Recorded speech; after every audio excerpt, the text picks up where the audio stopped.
Hey, y'all know who it is. Y'all know what it is. It's your boy Pharaoh the guy. Always on the motherfucking job. I got fired. Let's talk. Real talk.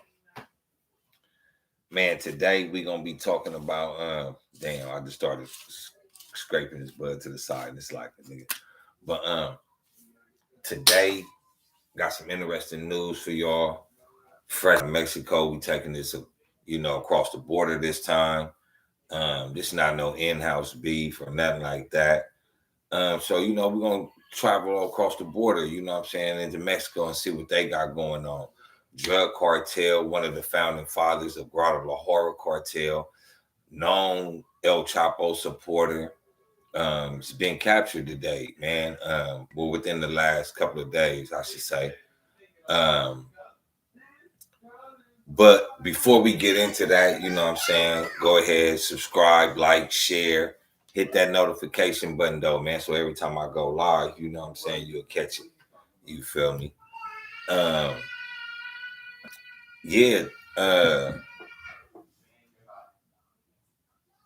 it's being reported out of Mexico that Mexican drug lord Rafael Caro Quintero, like I said, that Quintero, who is on the U.S. most wanted list, has been arrested in the Western Sinaloa state, the Mexican Navy says. And just that alone, you know what I'm saying? Some people might say, who is this dude? Where did he come from? Why do he mean so much?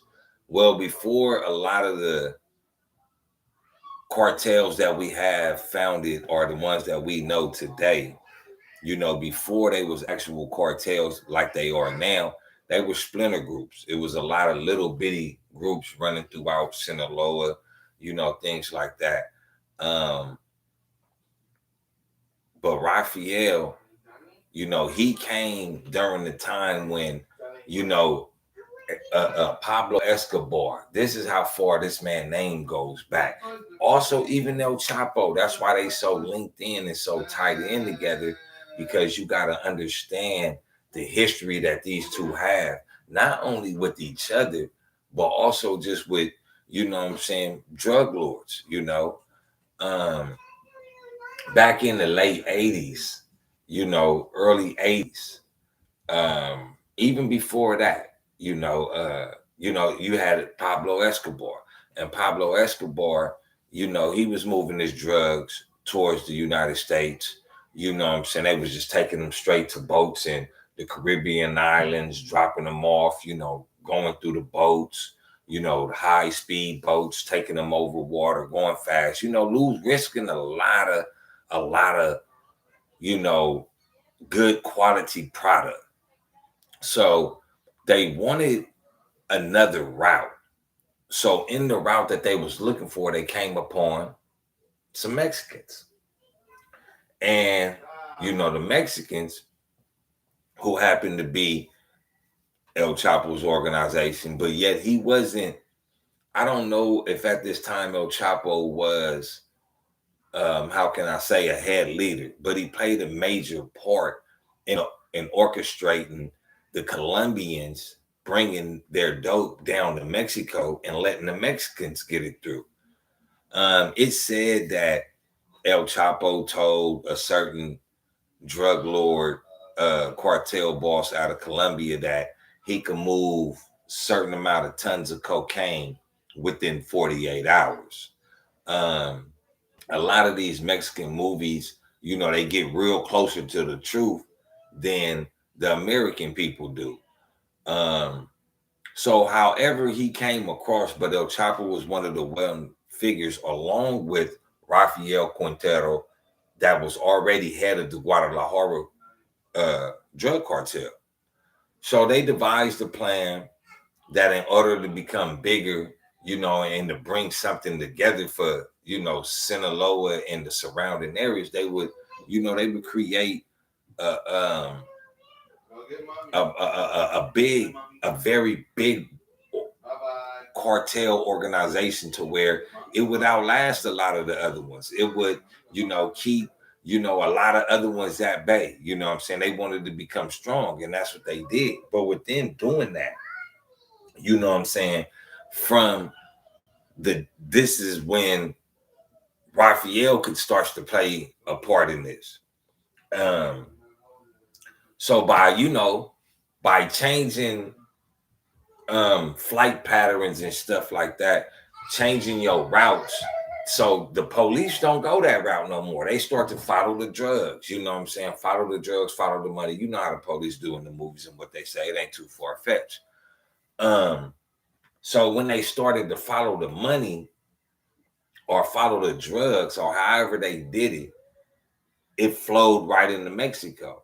And one of the it was a lot of major players at that time. And I'm going to skip a lot of them because I'm going to get right down to, this guy being arrested. Um, so Rafael Quintero, he was one of the big, he was at this time, he was a big weed player. He was, selling a lot of big weed and, bales of weed and bales and bales and bales of weed. So, by him already being in the cartel business with the marijuana, he knew how to smuggle cocaine, smaller, more compact, more on the low, more turnout when you make it. So why not do it? So he ended up, but he ended up doing that. But at this time, he was still pumping heavy marijuana into the United States, um, and this is where things get kind of twisted at. America likes to say that, they was over there following the money, but there's so many DEA agents that was in Mexico during these times, and it's well documented that a lot of these people, a lot of these DEA agents was taking bribes, taking money.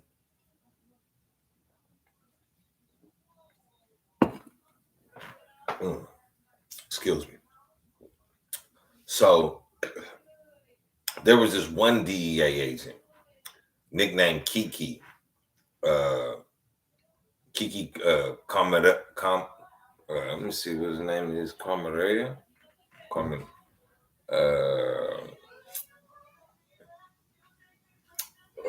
I forget his name, but his name was Kiki Carmadea. Kiki Carmadea, that's his name. And he was going up the ladder. He was doing his cop work. This cop was actually doing some cop work. You know what I mean? He was on the beat. You really, and this is the thing, you really can't say nothing about like police that really do their job, man. You know what I'm saying? When you doing something wrong, your job is to get away from the police.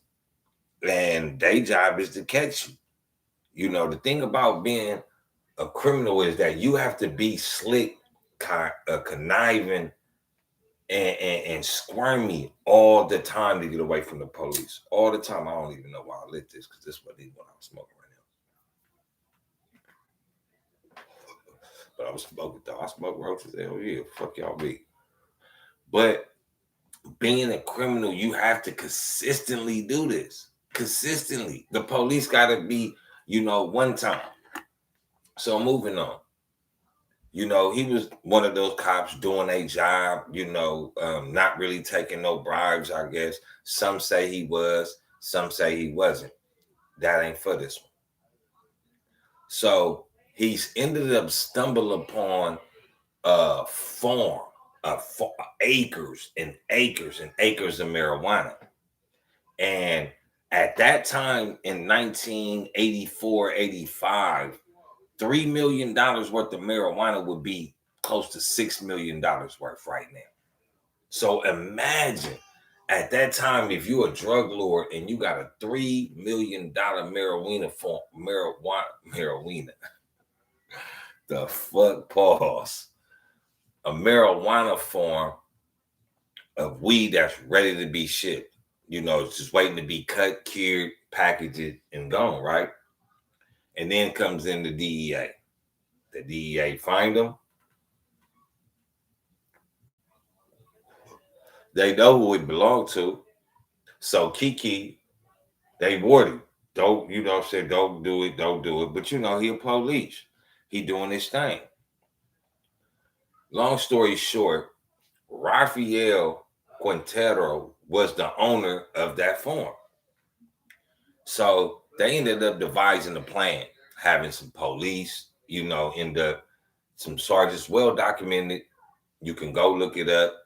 Kiki Correa, however you say his name. DEA agent named Kiki killed in Mexico. Go look up the documentary on it. But what he did was he was like, nah, I'm not taking no shorts.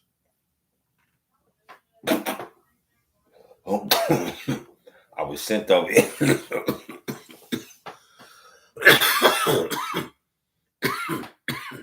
Excuse me. He was sent on a mission. He did his job. He found the weed for him. But Rafael Quintero, the one that was just recently found in Mexico, hiding in some bushes in Sinaloa. Now, him and some other guys devised the plan. The plan was to kidnap the nigga, and once they devised the plan to kidnap him, they knew they had to kill him. Now, killing him was very, very dramatic to the cartel organization itself. And the further you get into it, they tortured him for days. They had a Cuban come and talk to him.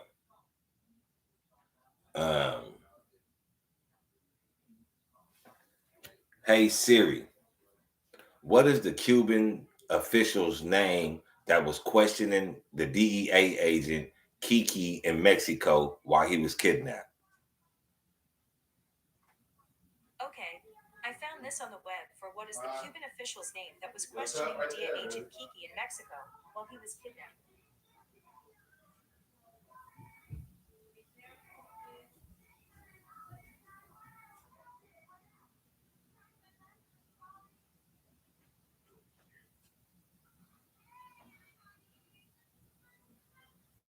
Oh man, it's not coming up.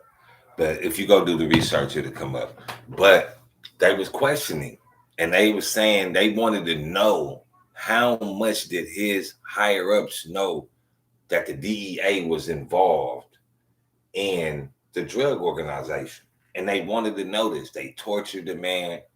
They ended up killing the man. He was brutally beaten. They dumped his body on the side of the road. And you know how the story unfolds, man. You know, they rode down on people. They, locked people up. End up finding out it was him, or allegedly it was him. He ended up going to jail. He had a 40-year sentence. This is now. He had a 40-year sentence. The Mexican official, he never got indicted. Out of all the drug lords in Mexico that, did, that was responsible for so many lives lost, innocent, not innocent. I'm talking about just El Chapo's organization alone is alleged to kill at least almost 100,000 people, innocent or otherwise. So they extradite El Chapo, El Mayo's son. They extradite all these people that these drug cartel people say that they're so violent. But this man killed, or alleged to have killed, a DEA agent. Now, when you kill a DEA agent, it's a wrap. The force coming down on you. They coming to do their thing. But this man didn't get extradited. He got 40 years for killing a DEA agent in Mexico. 40 years? He did 30. And the president of them, and they said that he did his time. He did his time. Now, what y'all can do is y'all can, bring him up on some other charges or whatever. Let me see if I can find it.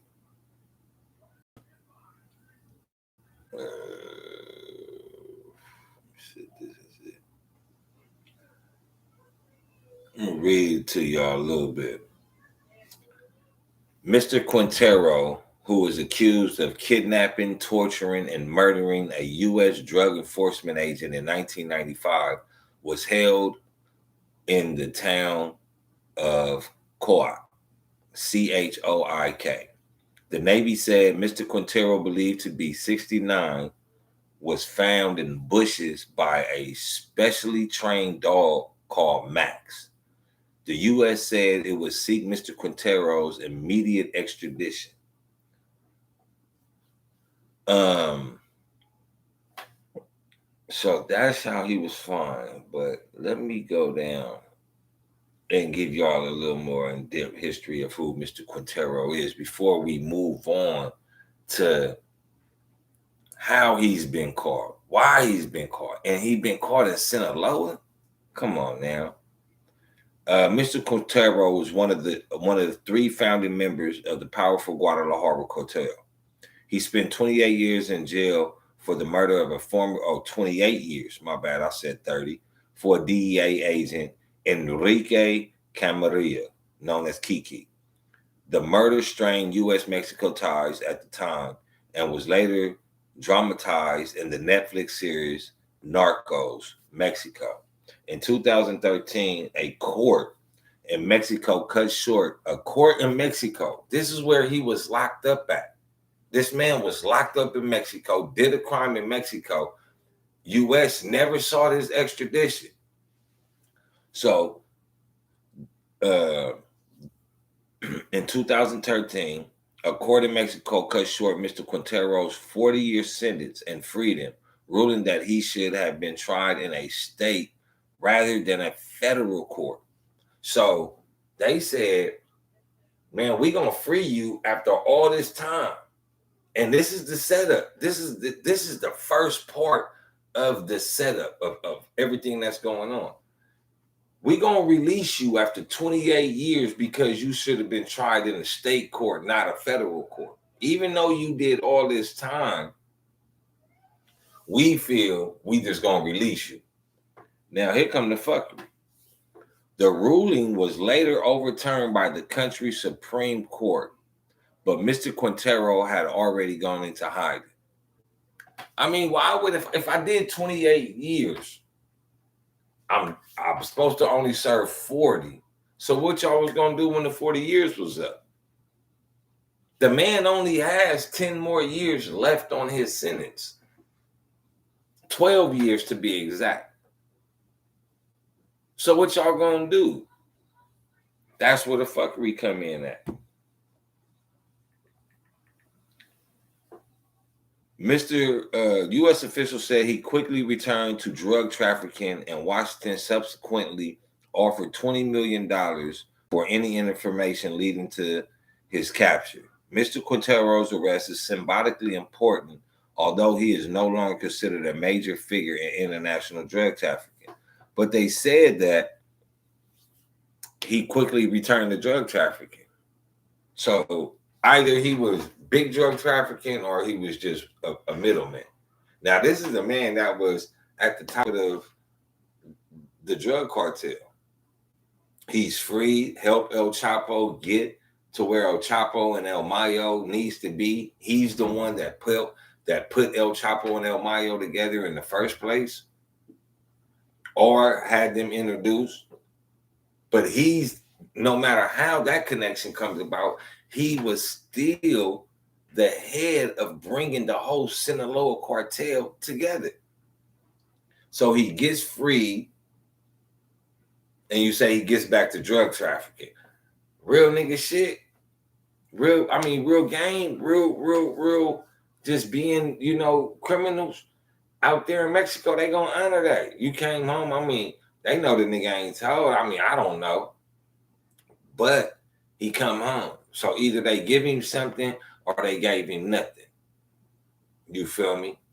Could it be that when he got out that he ended up telling on El Chapo and that's how El Chapo got caught and, things of that nature? You never know. But we do know is that he got caught in he got caught in Sinaloa, which is El Chapo stronghold, El Mayo stronghold. He was with both of them, El Mayo and El Chapo, but he ended up, really being more loyal and leaning towards El Chapo.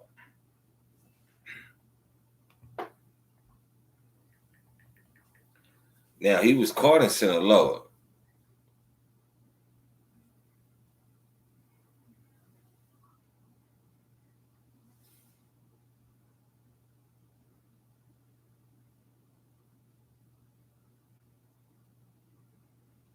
It says in his statement, the Mexican Navy also said that 14 of its personnel had died after a Black Hawk helicopter crashed in the city of Los Mochis in Sinaloa. An investigation was underway, but there was no indication the crash was related to Mr. Quintero's arrest, the Navy said. I mean, come on, bro. You know what it was. You know what it was.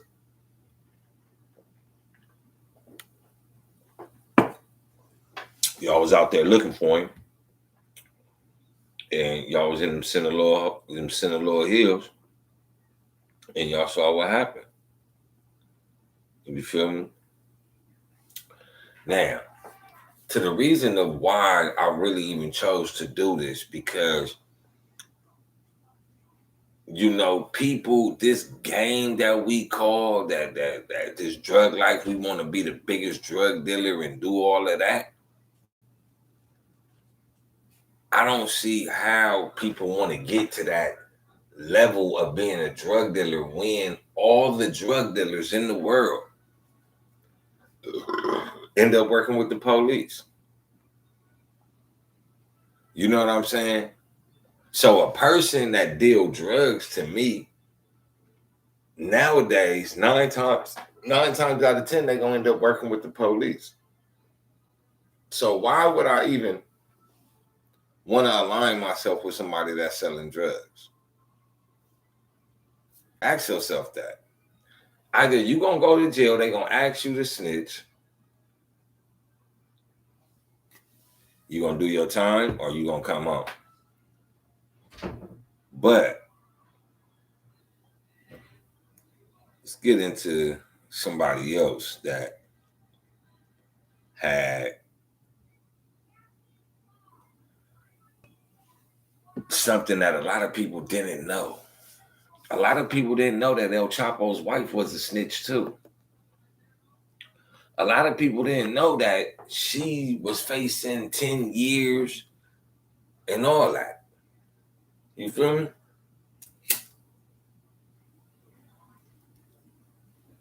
Yeah, the one that was on the gram, had all the followers, was popping, through her daughter the big birthday party, the pink shit, had it lavish. Yeah, I heard. I mean, a lot of us already felt that she was selling drugs, but you know what I'm saying? I bring her up. You like, damn, why you even bringing her up? I'm finna tell you. But let me give you a little history of who she is. She ain't just no padded beauty pageant as you would think.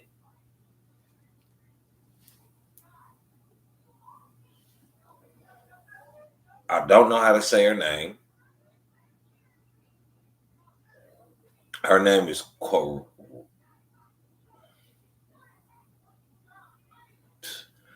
El Chapo's wife was born on July 1989 near San Francisco, but grew up in a remote area of northwest Mexico surrounded by pine forests. Her father, Inez Coronel Barrera, was a cattle rancher in the region and a feared drug lord who worked for El Chapo. The daughter met Guzman when she was still a teenager and a contestant in a beauty pageant during the Coffee and Guava Festival in the village of Canales in 2007. Guzman, then 50, fell for her, fell in love, and was widely seen as a way to solidify Inez, her father's position within Guzman's cartel. which is the Sinaloa cartel. So not only is these motherfuckers selling their daughters out, you feel what I'm saying? This nigga allowed his teenage daughter he pimped his teenage daughter to fuck with El Chapo just so he could move up in the organization. Or let's not forget this, that he feared El Chapo so much that he really couldn't even say no, because if he said no, then he would be dead. So a lot of y'all saying like, yeah, but that's a hard pill to swallow. I don't know. Like, I'm in that situation. I'm glad I'm not in that situation. So obviously we know what he did. He allowed his daughter to marry El Chapo, fuck on her, as still a teenager. Still a teenager. So after that, let's finish. Hold on. Let me open this back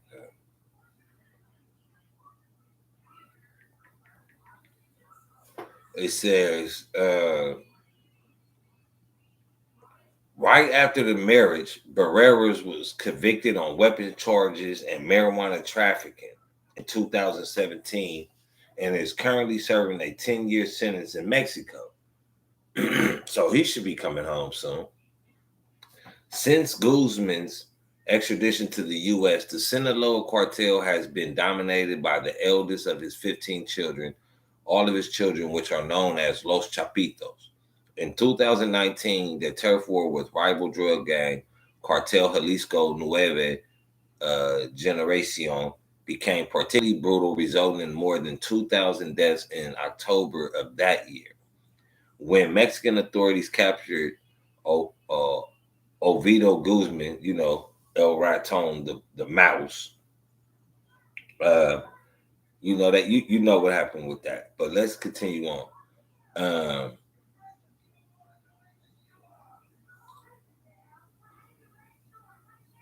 She has long denied any knowledge of her husband's drug business, but an FBI agent who debriefed more than 100 members of the Sinaloa cartel. Now, if you don't know what debrief, I mean, all y'all know what debrief means. Motherfuckers started rapping.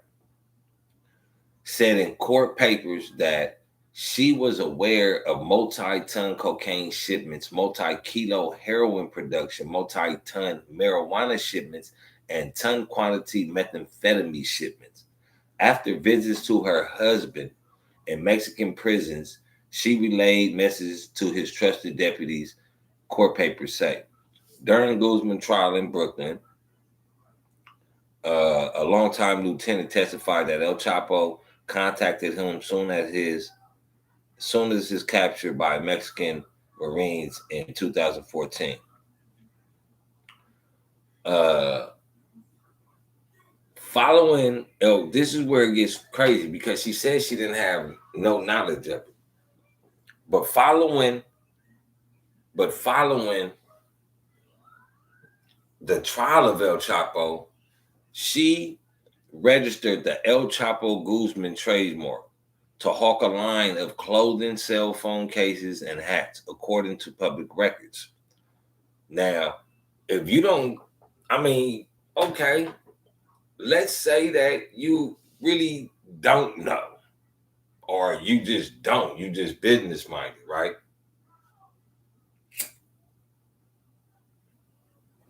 That's a smart move. Smart move to trademark El Chapo Guzman. So, you know what I'm saying? I don't know if she got the pictures, but that was a smart move. But that's also, that's kind of argumentative in court, but that brings, you feel me? You should have set it up an entity to do that. You know what I mean? Um, see, although it's unclear if the commercial venture went through, she did retain many of her. Oh, fuck all that.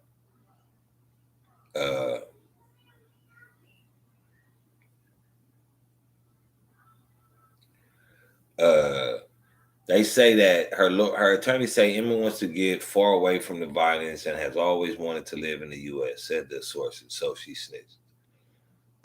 She turned herself in to authorities in Washington earlier this week, and this is a while ago. Faces more than 10 years in prison if convicted on drug trafficking charges. She faces more than 10 years, but here it is.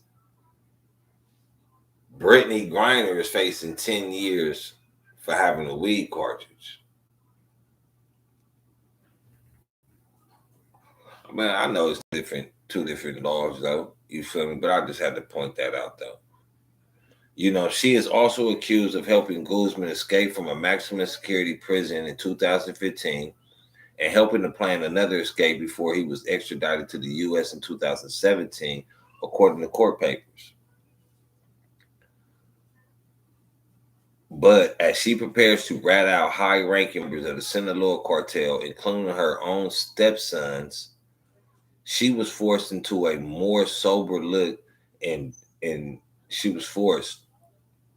What are you talking about? You feel me? She's definitely cooperating. The federal law enforcement told the Post, adding that the wife of El Chapo Guzman is a likely candidate for witness protection. So, who did she tell on? The feds don't. You feel me? You probably locked up on a cell phone. Niggas is giving you that information. Oh, if you don't do this, then this is gonna happen.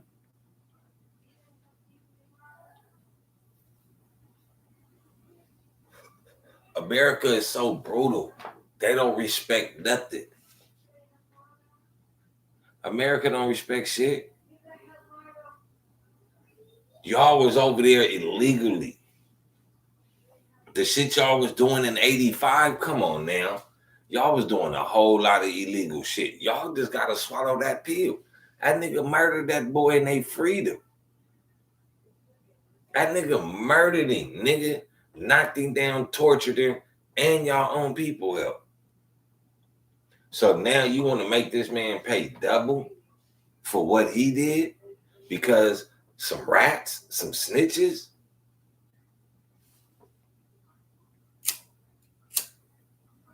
Come on, man. The nigga El Mayo's son snitched on El Chapo. His dad told him to go snitch on El Chapo. Then they say, oh, it was a way. But nigga, his dad's, nigga, so that's a riff. If that nigga's son snitched in court on El Chapo, got shit on El Chapo, gave up the nigga, and didn't snitch on his dad, it's a riff in the organization. So his wife probably stepped in. Did her shit.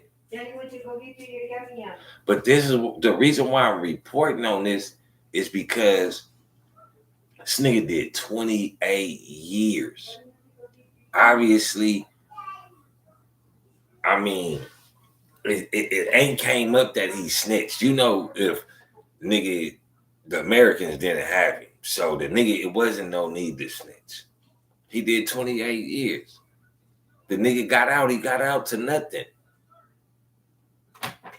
What did he get out to? So from the way it looks is that he did 28 years, was loyal, and came home to some motherfuckers that was snitching. But what's so cold about this whole situation, especially with El Chapo, is that they won't tell you that when they try to say that El Chapo is responsible for the death of the father, the Catholic father that got killed at Guadalajara airport, he was on his way to deliver some papers to, I think, the press or somebody, how the DEA was involved in drug trafficking with El Chapo in it. And it said that that's the reason why El Chapo was able to continue to do what he do. But the reason why they really got on El Chapo, that it's alleged, is because El Chapo was creating this super meth lab in Indonesia. it was, he was putting, and they told him don't do it. And, you know, it's alleged that the DEA told him, he was like, fuck the gringos. I'm going to do what I want to. Once I build this, the gringos can't tell me nothing. And he probably ended up building it, right? They probably ended up building it somewhere else, but he was never able to see the fruits of it. Wasn't never able to see the fruits of it. But like I said, I'm reporting on this because Rafael Quintero did his job, killed the DEA agent, did his time, got free by the Mexican authorities who convicted him. Who convicted him and gave him 40 years and then told him, well, look, you should have been tried in the state court, not a federal court. But federal take over state. The man did 28 years. So now the Americans press on the government and make them overrule at the Supreme Court. But what kind of shit is that, though? Why is America always getting fucking involved in somebody else's business? Why? What is the outcome for? So what that they sell drugs? Even though that shit's fucking up my community, let's be real, bro. That's why people don't like you. You stay getting into somebody's business. You stay poking your nose where it don't really belong. Sometimes, America, you just gotta take a fucking L. You gotta take the L, bro. And in this case, you got your DEA agent killed. You got your agent killed, man. And this dude did his time, and now y'all mad. But he was found in Sinaloa with all this snitching going on. So who gave him up? Was it El Chapo or was it El Mayo crew? Somebody gave him up to where if he had to be hiding in the bushes. You in Sinaloa in the hills, he didn't get caught. El Mayo is in the hills of Sinaloa. Not El Chapo. El Chapo doing all his snitching from the jail. Now, and that's why I say, because, Rafael was so cool with El Chapo, he had him up underneath his wings. It could be possible that El Chapo was on the phone with the nigga. And, the nigga had to run and hide, and the nigga ran into some bushes and got caught. But somebody told on that nigga. A good nigga that came home, did his Dougie.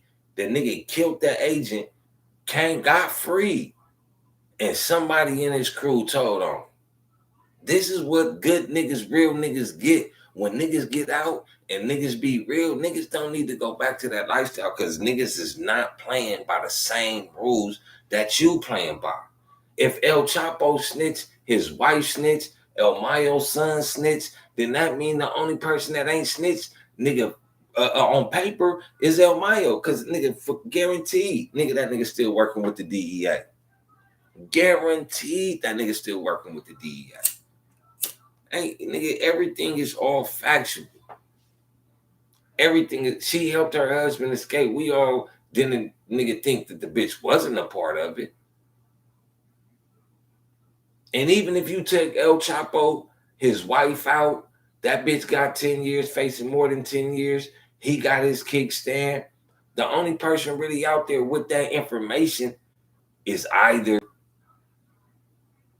long arm fed to El Chapo through his cronies, or El Mayo, who's hiding in the Sinaloa Mountains. I mean, I don't care who I'm putting my money on, but one of them niggas told.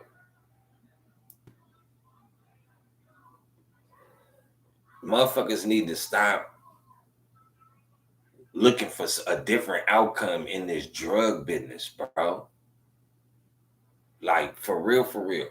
My homie told me one time when me and him was talking, and Young Thug got up, I said, man, niggas is done. They get all this money, and then they want to turn into, drug lords. And that nigga was like, P, sometimes that was what they got in the music for. Nigga, the music was the footstool to become a drug lord. Some of that's their dreams. Some niggas got dreams of becoming Michael Jordan. Some niggas got dreams of becoming drug lords.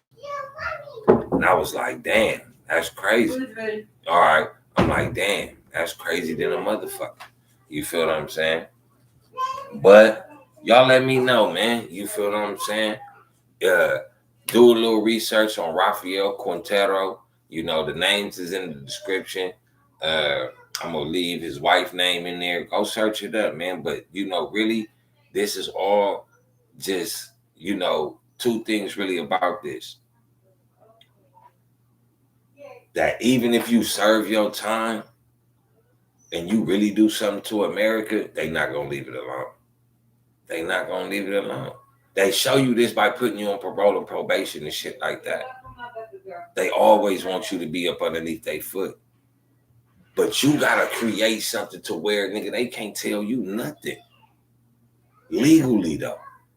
You create something, nigga, motherfucker can't tell you nothing. I'm gonna move how I wanna move. I'm gonna move smart. That drug shit, if you could sit there and mastermind, nigga, to become, nigga, a heavy hitter in the drug field, you can mastermind how to get a product and sell that motherfucker. And that's facts, man. And I'm gonna end y'all with that, man. Y'all know what it is. Y'all know who it is, man. Thanks for tuning in, man. It's the boy, man. Pharaoh the God, always on the motherfucking job. I got fired. Let's talk. Hey,